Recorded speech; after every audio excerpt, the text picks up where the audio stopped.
afternoon and welcome to this week's episode of LevelUp Cyber Live. I am your host, Tony Bryan. Apologize for being a few minutes late. Technology is fantastic when it works and really not fantastic when it doesn't work. So we got to figure it out. We're going to hang out and have a great conversation today with our guest, Dave Stapleton.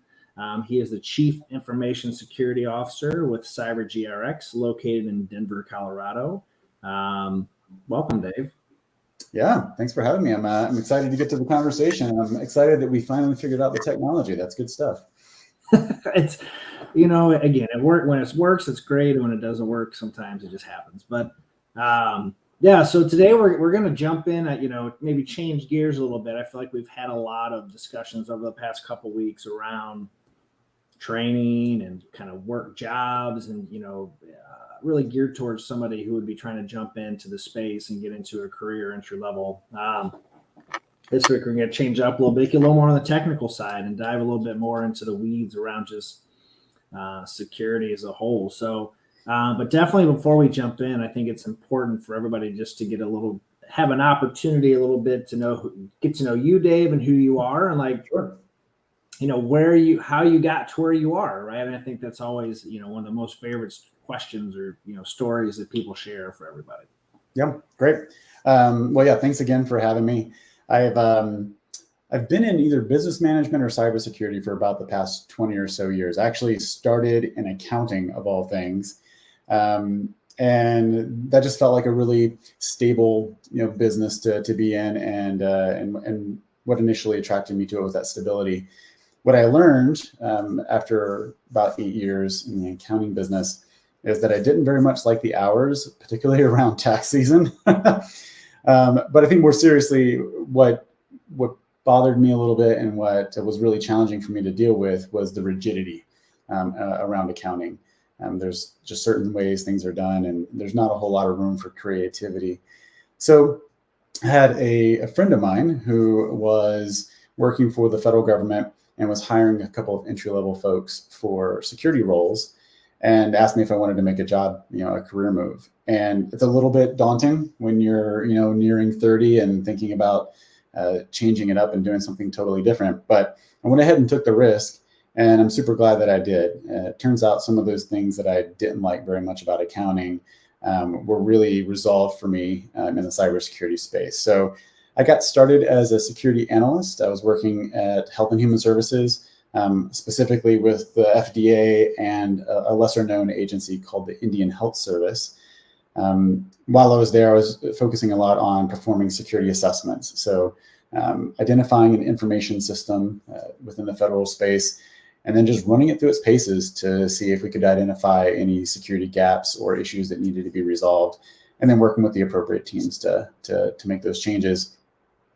While I was there, I got a chance to work in a very small team and assist with the development and implementation of a program called FedRAMP. And I'm bringing this up for a specific reason, but FedRAMP came from this realization within the federal space, and think back to 2009 now. I'm dating myself a little bit, but cloud had just really started to become a thing that a lot of people were focused on, and a lot of business value was starting to become present around cloud. And of course, the federal government was like, we want in on that.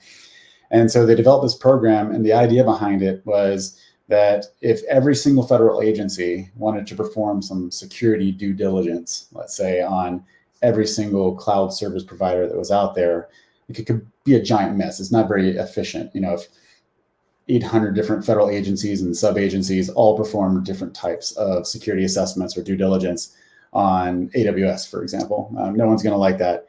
And so their idea was to create an exchange model where each of these cloud service providers would perform one standardized kind of security assessment, and then all the different agencies, if they needed to, could request access to the results, and they could kind of see that information and work with it for their own processes. Why that's kind of interesting in my story is that when I decided to make the move to the private sector around 6 years ago, my wife and I were just drawn to the Rockies and had a lot of family out here. So we wanted to make the move, found out about this company called CyberGRX, and the GRX stands for Global Risk Exchange. And it's basically a very similar model to the exchange model that I had worked to develop and implement and the federal government, only for the private sector. So that just seemed like a really good fit and a great way to make that move. Since I've been here, I've been in a director role for a couple of years, and for the past 3 years, I've been the CISO. So I've got experience in AppSec, GRC, cloud security, a lot of software development lifecycle, and generally speaking, kind of the building and optimization of security teams. So yeah, that's a little about me. That's awesome. I imagine a lot has changed, and that's going to jump into our first question. But I just want to make sure we kind of hone in the theme today is right. Because especially, and I'm going to go back to, I did a class last year, cybersecurity executive leadership class. And we spent a lot of time discussing, how our conversations with the board would go to request the things that we would need. Right. And, tools can get expensive and technology can get expensive. And so there's this concept of like, oh my gosh, we're throwing money at this black hole, right? Like we have no idea where it's going to go. It seems to be important for us to kind of know these things, and we probably should do something to protect our customers or clients, but it's kind of like car insurance, right? Nobody really wants to pay for car insurance. It's a really nice thing to have when you have it. So the idea here really being is, that the whole industry and sector in cybersecurity really is more than just a cost center and a black hole that you're dumping money into. So we're gonna dive into that concept and discussion with Dave today. So, and I think the first question I think is a great segue into it, but really, how has the role of cybersecurity programs and the CISO evolved over the past several years? Yeah, it's crazy. One of the things I love about this, again, very different from the accounting world, is how much it does evolve and how often things change. So I'd say maybe in the last 20 to 30 years, there's been this like really significant digital revolution that the world's experienced. I'm of the generation that can remember pre-internet, and the internet really connected everyone, connected all of us individually and personally, but also businesses. At the same time, data has become more of a currency of its own. It's really highly valuable for organizations in basically every industry. And there's also been this really significant increase in the use of third parties, vendors that help us do different kinds of things, that have these like niche skills and capabilities that we want to capitalize on. And so I think when you kind of take all that into account, what's happened is there's been a resultant kind of increase in the attractiveness of data to threat actors. So think of hackers or nation states, individuals with malicious intent, and it also has increased the exposure to that data that they want.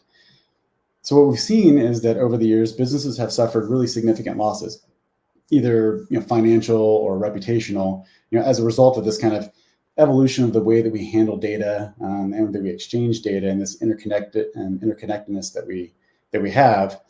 All of that sort of raises the importance and the criticality of cybersecurity as a topic for businesses. So cybersecurity in general just has become more important for organizations for those types of reasons. Then the CISO role itself, it's interesting. It's actually one of the newest of the chief roles that you might have in an organization, and I think businesses and these CISOs themselves are still figuring out the exact size and shape of the role. One of the challenges is it's likely to differ company to company. You've got some CISOs that are reporting directly to a CEO, and they sit officially within the C-suite. And then there's others that are more at the VP or director level. And then you've got some organizations that have no head of security at all.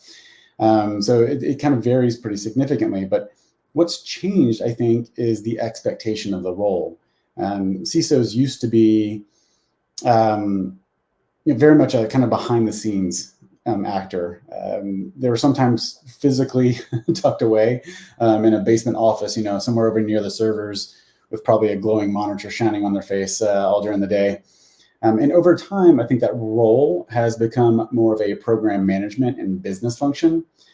So now CISOs are working more directly with members of executive teams. They're making sure that security programs are aligned with company objectives, and they're expected to be, a more collaborative stakeholder at that business level, as opposed to just, kind of staying in their lane specifically around technical security risks and that kind of thing. So that combination of the importance of cybersecurity, the introduction of the CISO role, and then over the years, that changing CISO role has really started to bring to light, I think, this conversation that we're having today around, how can the CISO be as effective as possible to affect like real positive change in their organization and get beyond this idea that we're simply a call center. Well, I know we spent a lot of time and we ran through a bunch of simulations around like, okay, if we made this decision on maybe staffing this year, this decision on maybe technology, or invested in employee awareness programs, like there were multiple trickle down effects that we were able to kind of see firsthand that hit profit margins and cost of goods sold. It was a large impact. So it was an eye opener to me just to see that. And I think, kind of doubling down on your sentiment around just the role evolving, I think as more and more regulations continue to come down, these large corporations and board of directors of these, major companies are starting to be held accountable, right? Like, that's right. You and I both know that the CISO generally is the fall person, right? Something bad happens, that person takes all the blame. That's right. And it's easy to say plausible deniability. Well, they've had it. We didn't have to worry about that, but the rules and board rules are starting to change and laws are changing. We're like, hey, you sit on this board, you're responsible for this. So I think it'll help heighten the role of the CISO. I think it will help reinforce the importance, and I think and ultimately result in better protected organizations, which then in turn has all of us as consumers are better protected, which is the bottom line and important thing. I like that you brought that up. It's interesting. We're seeing this play out right now and somewhat in real time with the recent LastPass breach and the way that they've handled it, either for good or bad.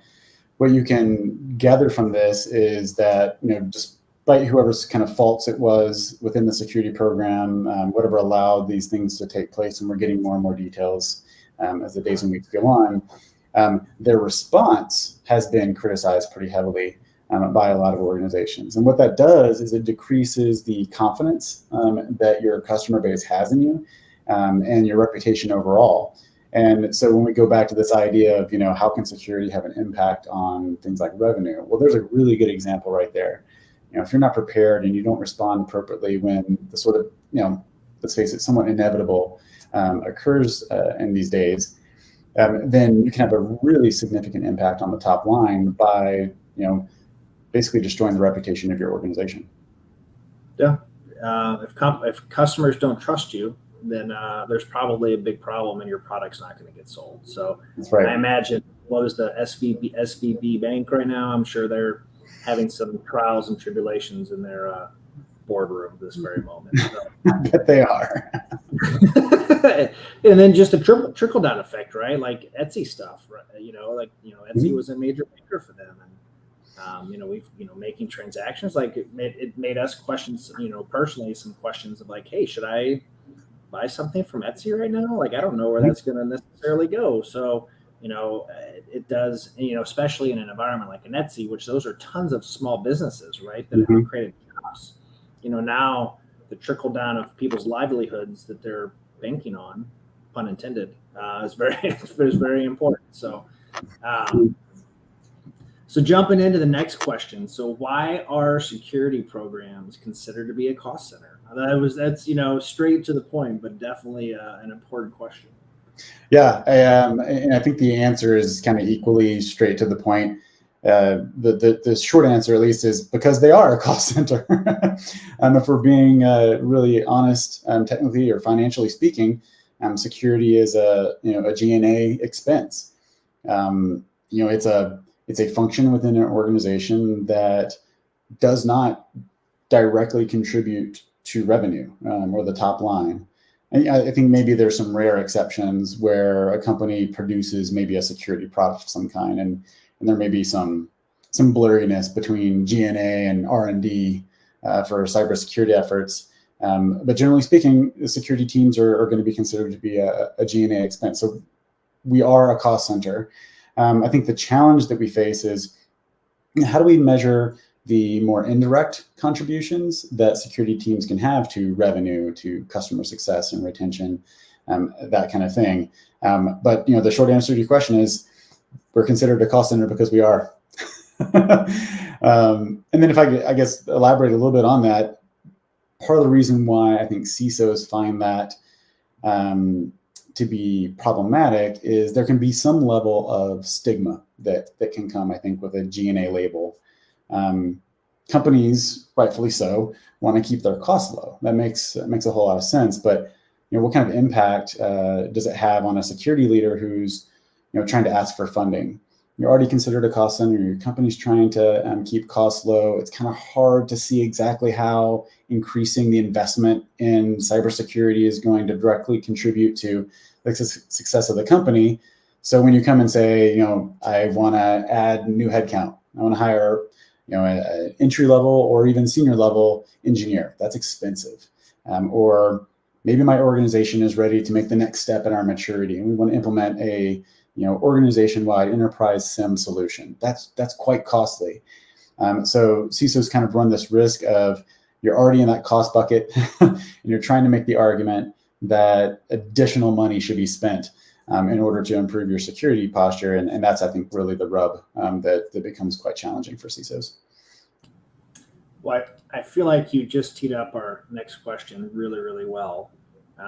Why do you think CISOs think it's important to change that narrative? Yeah, well, I think there's a bunch of different reasons. Sometimes it's ego. Sometimes the CISOs are like, hey, I want to be considered one of the big boys. I want to sit with the rest of the executives. I want to report to the board and that kind of thing. And maybe there's a little bit of that personality that comes into it. But I think also this can mean, if there's this siloing, if you will, the CISO is sort of the one pseudo executive that's not necessarily always included in some of the conversations. It can mean that security gets out of the loop. And of course, I have to caveat this, every organization is different. So in some cases that's entirely appropriate and that's the way that it should be. But let's say that they work for an organization and they decide that they want to expand their operations internationally. And the executive, the leaders, the decision makers are really focused primarily on the implications associated with revenue, cost, competitive impacts, that kind of thing. Well, they may not be considering the security or maybe the security compliance related consequences. So if that cost center moniker results in less emphasis or prioritization on security, then that can obviously have a negative impact on the organization overall. Again, that's that challenge. It's hard to draw the line between those two things and make it really visible for folks that you're working with. So I think CISOs are kind of increasingly keen to be in the room when those decisions are being made, so they can hopefully provide valuable input into the conversation, and not necessarily just be thought of like, well, that's that thing we have to sort of do to check the box. It costs us a certain amount of money a year, and we're just going to let them sit over there and do their thing in their space. I was struggling to find the unmute there. I have lots of questions and my mind is now spinning, but I'm going to stay on the prescribed, and I might ask some here. Because I'm for me, it's just I'm interested in. There's so many variables in this, right? Between what a CISO knows that he or she needs for their organization, right? Not just from a technology standpoint, but from a human capital standpoint, right? So you've got your minimum threshold that, of whether it's PCI or HIPAA or NIST or NICE or whatever framework you decide to pick, like you have your minimum kind of that I think most boards are going to say, you know what, I get it. That is a sunk cost. We're required to do it. We're going to do the minimum. Yep. But then there's the large variable of just humans, right? Because they still continue to be our largest threat source across the world, right? Of just people, things, and doing stuff, and generally inadvertently, right? Obviously, I don't think that they're maliciously doing things, but that's right. But I do think having that seat at the table where you do have opportunities to build a relationship with board members, and that goes so far, because then you have the ability to build trust. I think if you're doing that by proxy, oftentimes through somebody else, unless and I'm sure I've seen CISOs report to CIOs, which is still fairly common for a lot of organizations. Yep. Where they're working on how that would look. And most of those CIOs and CISOs have great relationships. So it's literally, two brains, two heads, one brain going into the board meeting, the same thing. But yeah. It is definitely. If you don't mind, I can comment on some of that you just said. It's one of those crazy things. You're right. Most often when we talk about security incidents that occur, I can't remember. There was a stat that came out, I believe, last year in the Verizon data breach investigation report, and I don't remember the exact number, but it was a really high percentage of all the incidents that they evaluated had a human in the loop. There was a human somewhere in there that either took action to cause something to happen or failed to take action to prevent something from happening. And so from that perspective, you can kind of go down a dark path and say, well, it's the people that are the problem. That's obviously not the case. The people provide significant portions of the value. So as security leaders, what we're always trying to do is balance those things out. How do we give our users as much space and flexibility and ability to kind of run and do the things that they need to do to make the organization as successful as possible, but do so in a way that doesn't expose us to unnecessary amounts of risk.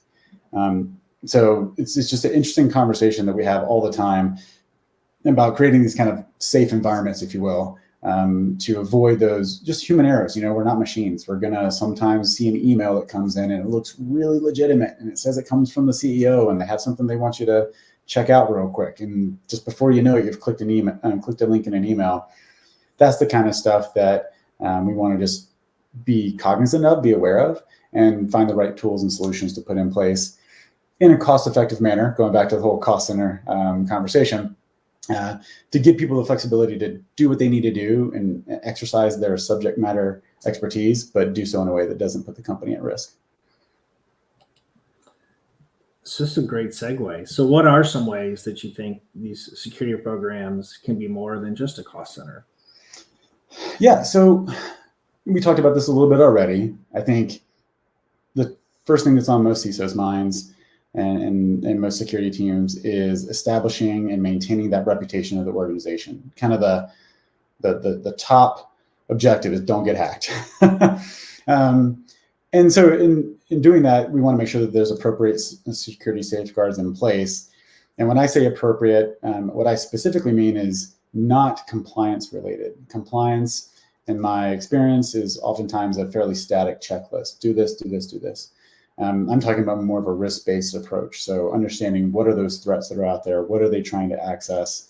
What are the vulnerabilities in your environment that would potentially lead to that access? How do you put the right controls in place to prevent that from happening? So that's appropriate in my mind. So you want to do that in advance. But then, again, kind of thinking about the LastPass issue that's going on right now, you need to be prepared, because at this point, it's more of a conversation about when a certain security event is going to happen rather than if. And so we want to respond well if the inevitable does occur. That includes a lot of prior planning from the technical perspective. You have your resilience, your ability to recovery from backup, that kind of thing. But also, how do you communicate in a very transparent way that builds confidence? It's interesting. I've seen some organizations who have had security incidents, and as a result of how well prepared they were and how well they communicated with kind of their larger external stakeholders in the marketplace, they increased the confidence. They improved the reputation of their organization due to their response. So that's one way. Just kind of protecting and maintaining the reputation. Related to that is customer retention. That's huge for SaaS companies. Any organization that's working on a subscription model, that you have to continue to kind of delight your customer base. So a significant cybersecurity event is probably going to have a negative impact on that. And then, it kind of creates another top line consequence. Another way that's kind of related to this customer retention, customer satisfaction, is even in the subject matter expertise that we can provide to things like secure integrations, APIs, for example. A discerning customer who's configuring your API to work in their systems and notices there's issues with authentication or undue access, that's not going to give them a whole lot of good things to come back and report to whoever the business owner or the decision maker is. And that might put your sales team in a situation where they're battling to get the next renewal done. So there's a whole customer retention side of things that security can really influence. A few more. I think we can accelerate revenue. It's a little interesting, so bear with me, but many companies will undergo pretty extensive due diligence during their sales cycle. They want to sell their products or services to a certain marketplace. Those prospects are interested in the security posture of that organization. If I'm going to hand over a bunch of my sensitive data to you, I want to make sure that you're going to protect it. And so security teams are often called upon to respond to those due diligence requests. Our ability to do that rapidly and to satisfy the requirements, hopefully by having thought about them in advance and trying to anticipate what those requirements are going to be, including sometimes compliance requirements, PCI, that kind of thing. That whole process, if we're doing that efficiently as a well-oiled machine, can really accelerate the sales cycle and get contracts signed. So that's direct kind of contribution to the top line. Bottom line, reduce costs. Obviously we want to appropriately focus on priorities. So we're keeping the security costs low and aligned specifically with what the business is trying to do. I think just generally paying attention to how much spend is associated with the security teams, but also something that's not really talked about quite as much is how having a solid security program can reduce your cyber insurance premiums. Insurance premiums are going up. The requirements around them are getting more stringent. So being well prepared for that can even bring down those costs, and generally just trying to be a good steward of company resources. And then I'll give you one other example. I think this is more about expediting business operations. So a security team that's able to really efficiently participate in the procurement process, so request to use a new vendor, a new solution, new service, something like that within your organization, that gives their colleagues access to really valuable solutions quite quickly. So we want to be able to evaluate these requests, and turn around a very quick response, so we can get people into those solutions and start to see the value from them. I'll give you an example to try to make it a little bit more real. Let's say you have a go-to-market team that wants to switch to a new CRM, a new customer relationship management tool. And so they think that by making the switch, they can more effectively track and prioritize and action their pipeline, which is going to bring, in turn, result in increased revenue. So that new solution could have a really huge impact, and delaying that transition carries a cost. So a security team should be trying to facilitate the use of those cost-efficient and revenue-improving technologies as much as they can by not making that security check, that due diligence process, become a huge stumbling block for their team. So anyway, it's a few examples. I think the trick for CISOs, as I mentioned before, is how to identify what those opportunities are, where your team can play a role, and then measuring the impact from your team, and then effectively communicating that impact back up to leadership, so they can see the maybe the indirect impacts that you're having on revenue and cost. I know in the class, one of our instructors came in and gave like an incredible talk, right? And it was a board pitch that was centered around like showing the importance to the board of directors around cybersecurity and the idea of cost center, and it got worked into just the core values. And this is a really old, long-term staple organization for the world, quite honestly, but package that presentation, based off of like our customers have grown to expect this, and this with the product we sell. And it's important for us as a security team to continue and ensure that that legacy stays intact, and we do it because of this, and this. And it was such a,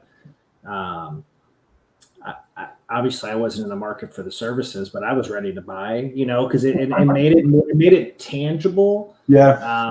I think made it just realistic, and like it made it seem more authentic, right? More than it really was just this idea of like, oh, here's a big bag of cash, CISO.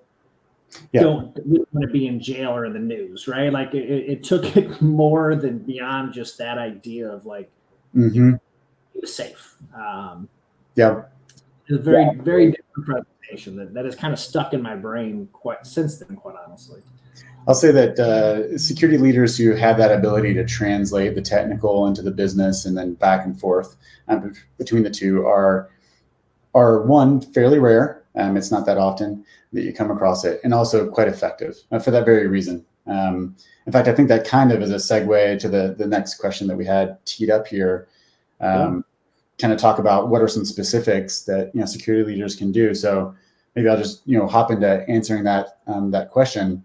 Perfect. To your point, it had an impact on you, but the first thing that a security leader or CISO, director of security, whoever you are, can do to kind of positively influence the situation that we're talking about today is to learn the language of the business.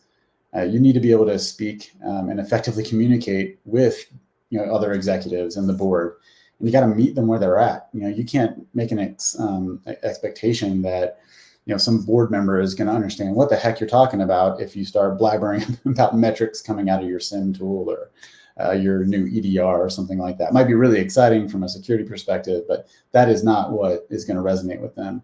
And so I think that that's the first thing we have to do is just be able to speak the language. We have to know the vocabulary, have a kind of a executive glossary that we're really familiar with, and we can just slide into those kinds of conversations at a moment's notice whenever is needed. And that helps us to demonstrate that there is value in the security program that exceeds the cost. So that's kind of step one, is just knowing that language. I think another thing that I would recommend is really making sure that you're understanding and you've familiarized yourselves with the objectives and the priorities of the business. If you don't do that, you can't really align your security with those objectives. So we want to show leadership how the security program is facilitating growth and facilitating efficiency company-wide.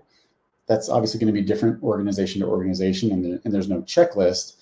But in order to do that, in order to make sure that we are doing the best we can to promote the growth of the company, promote the success of the company, be as little of a disruption as possible, we have to familiarize ourselves with the enterprise strategies and to make sure we have that alignment. And then, well, I'll just say one more thing about that. Sometimes that requires being a little bit of a pest. You have to go there and tap people on the shoulder and nudge and ask questions and be proactive. And I think that's something that not everyone is comfortable with, but you just have to have that understanding in order to achieve alignment. And then the last thing I'll say is we have to speak up for ourselves a little bit. We want to proactively socialize that our security programs are having an impact on the bottom and the top line. We talked about things like improving the sales cycle or increasing organizational efficiencies and being mindful of our own costs. I think CISOs can do themselves a favor by measuring those metrics and the impacts that they're having on the organization, and then proactively communicating them really clearly to the decision makers in our organization so they can see that where that value comes from. Our CEO recently was talking with my team, and he made a point that really resonated. He said, in the security space, you are selling the absence of something. If we're having a great year, that means nothing happened. And it's a little hard to ask for more money when nothing happened. So I think we have to be our own champion sometimes to demonstrate that things are actually happening, positive things are happening, and we're doing everything we can to decrease the likelihood that something negative is going to occur. Well, I didn't realize I was going to tee the answer to that question up so well. I'm glad it worked out the way it did. We set the stage unprepared and unfacilitated beforehand. But it is, even my own, I'm still fairly new to this, and I don't really consider myself a super technical person, right? I could probably get myself in just enough trouble if I really wanted to and go out and talk about security. But,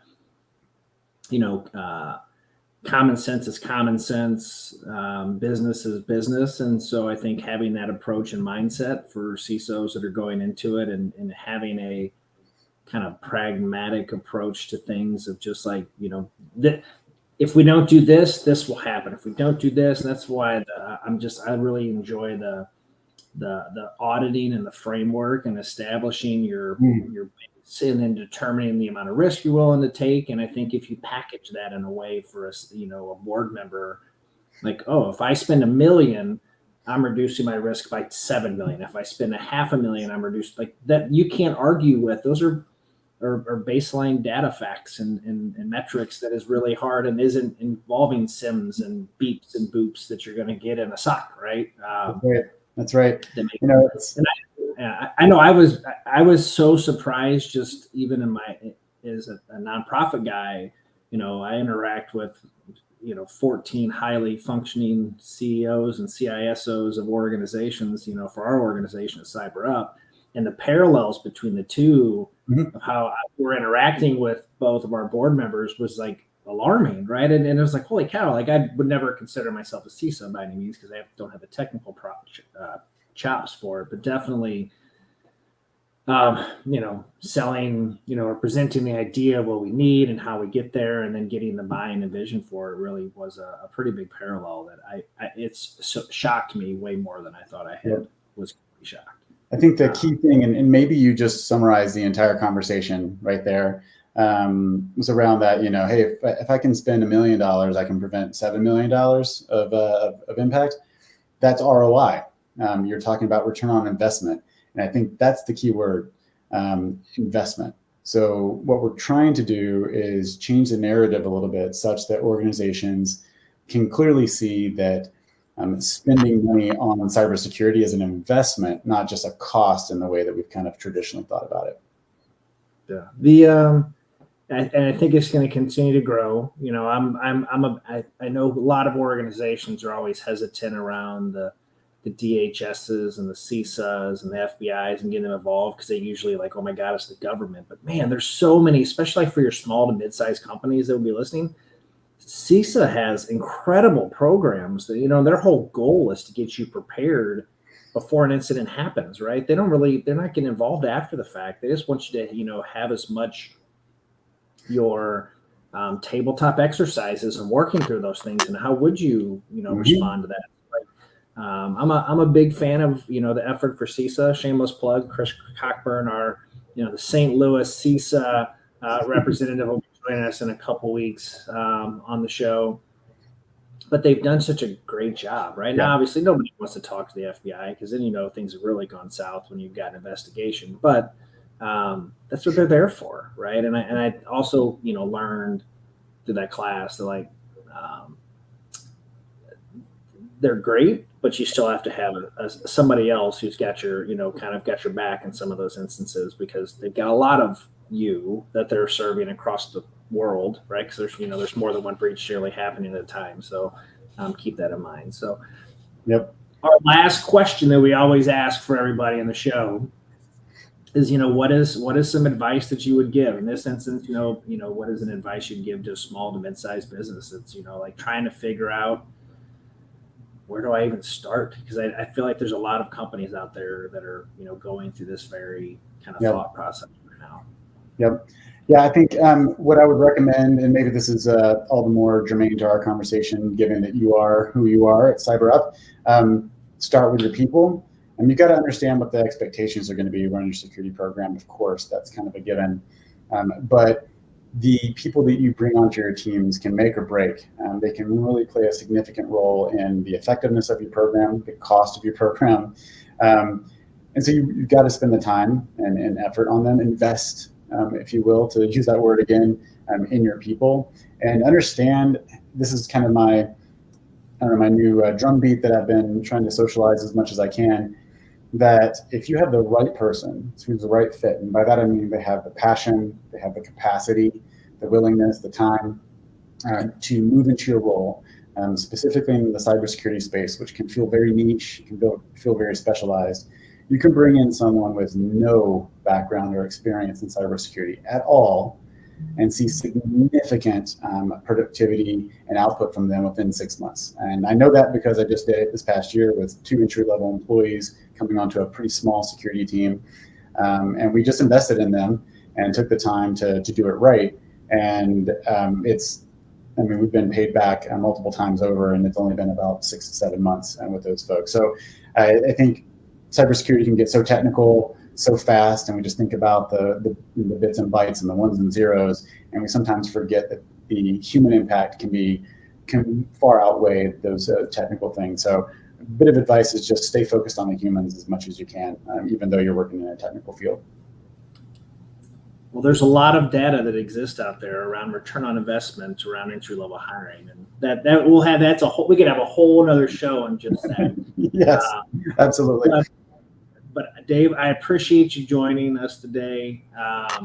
Very excited and thankful for the time and just the advice. I think it's, these are hard conversations. That there's a lot of new CISOs across the country that I'm sure, going down this journey and trying to figure out, like, what do I do? Or, find themselves in uncharted water, just trying to figure it out. So your advice, I'm sure, is we'll continue to carry on. So next week's show, super excited to have Eddie Williams. He is at Versant Health. We're going to jump into the idea of bulldogs versus brain surgeons. The difference between the two, and probably a great segue from what we just talked about, just the idea of, does everybody need to be a highly specialized person that you're bringing on, or is there opportunities to bring on folks that don't have that highly specialized background? So, and then the week after that, we will have Mr. Eric Dunker from Arapahoe Community College, a partner of ours out of Denver. So in Dave's backyard, and some of the work that they've been doing across the region. And there's some really great stuff going on in the state of Colorado in apprenticeship, by the way. So there's a lot of kind of positive things happening in the Colorado space. So excited to spend some time with Mr. Dunker. So Dave, appreciate it. Sorry, everybody, for the snafu at the beginning, but technology is great, but we got it figured out. I think we had a great show. So until next week, thank you guys so much for tuning in, and look forward to our next time together. Thanks, Dave. Thanks for having me.